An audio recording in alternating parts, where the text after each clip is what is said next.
Shoutout mga kabagani at kapwa-antingeros. Ayan po, tunghayan po natin ang kahoy ng alitagtag. Ito po ay galing po sa krus ng puon ng alitagtag sa simbahan po. Yung puon po doon.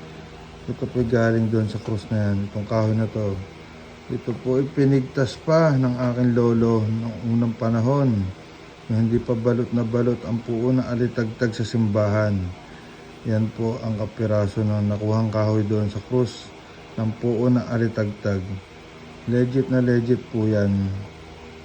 Ayan po ay maraming pinagagamitan. Pinapagawa po itong krus ng iba na ang hitsura po ay puon ng alitagtag kung tawagin. Pwede pong pagawa nila sa ginto, sa pilak, stainless, at ito po yung kahoy na ginagawa nilang palaman sa krus na puon ng alitagtag. At ito po ay subok na at marami pong pinagagamitan.